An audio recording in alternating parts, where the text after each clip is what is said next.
finally happened. Arthur Smith has been fired as the Atlanta Falcons head coach. And if you watch this channel and you watch my TikToks, you'll know that I've been waiting for this for a very, very long time. So, of course, we're going to go into what went into this firing, things that transpired, and how the Atlanta Falcons can get better during the future. But, of course, before I get into this video, make sure to like, subscribe, turn on notifications, because help me a little bit. Without further ado, let's get right into this video. Now, it is finally happening after a 48-17 blowout loss to the rival New Orleans Saints. The Atlanta Falcons, at approximately 12 a.m. midnight, decided to fire Arthur Smith, and they stated that the search for a new head coach is going to happen immediately.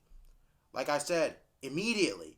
It's happening currently right now. Now, everyone is wondering, Micah, exactly how bad were the Smith years? How bad could they have been to where you want this guy, and not just you, but seemingly all of the Atlanta Falcons fan base want this guy gone? Well, let me tell you. He finished with a 21-30 record over the last 3 seasons, and over 3 seasons, he's shown no improvement. All 3 seasons, the Atlanta Falcons went 7-10. All 3.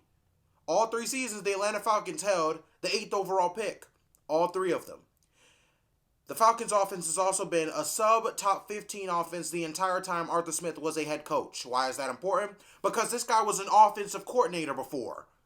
He's supposed to be an offensive guru. Your offense didn't even crack the top 15 in any of the 3 years that Arthur Smith was head coach. That speaks to coaching.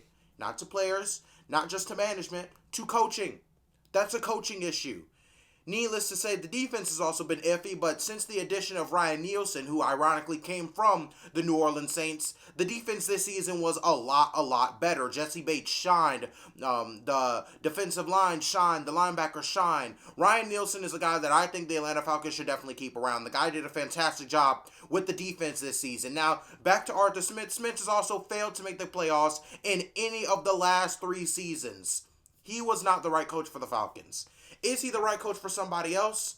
I'm not sure. Is he the right coach for Atlanta? No. He was terrible at using his pieces. Bijan Robinson had nearly 1,000 rushing yards on under 215 carries this year. Think about that for a second. Kyle Pitts had 600 yards in a year that he was targeted less than any other season except the one last year. And the only reason he wasn't targeted wasn't targeted a little bit more last year, is because he was hurt. Injured. This guy came in and was a 1,000-yarder for 2 years in a row. He can't even combine that production. That is coaching. Drake London, the guy who's obviously your best wide receiver, still doesn't see many targets. Why not? Is it because of the quarterbacking? Maybe partially. But when you look at the targets, you look at the numbers, they're not throwing him the ball enough. They're not giving Bijan the ball enough. They're not giving Pitts the ball enough. This guy, Arthur Smith, is the king of making generational talents look like average NFL players. And it's crazy. It's a borderline ridiculousness. Why? For what? It's insane to me. There is a reason that Arthur Smith got fired, and I know a lot of you guys are pulling for him. Oh, it's only 3 seasons. Oh, you guys need to wait. Well, unfortunately, that's not how the NFL works. If you have 3 seasons of constantly mid, you're going to get 3 seasons in which end, or that end in you getting fired. 3 seasons of mid. 3 seasons of literally the same record, literally the same draft pick, and the same result. A couple weeks ago, they said, we would keep Arthur Smith barring a late season collapse. The Atlanta Falcons lost 3 of their last 4 games, including a blowout to a rival that had playoff implications. Your team gets blown out 48-17 with the playoffs on the line. That is a culture fix. That's something that needs to be fixed up. That's something that comes in with coaching and a coaching staff. You got to get that staff out of here, man. And I'm going to be honest, I'm happy he's gone. All right? I'm never happy to stomp on a man and see him lose his job, but he is not the right coach and was never the right coach for the Atlanta Falcons to begin with. It's nice to see Derrick Henry, a prime Derrick Henry in your backfield, benefiting from that as an offensive coordinator. The guy was barely even the play caller in Tennessee. It was Mike Vrabel, who's ironically probably on his way out of Tennessee too.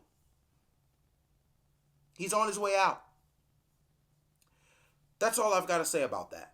Arthur Smith is gone. Atlanta can finally start rebuilding. I'm going to release a video on the coaches they need to start rebuilding, or coaches that they need to start recruiting and maybe start rebuilding around when it comes to the roster and the culture of the team. But other than that, man, we got a long way to go.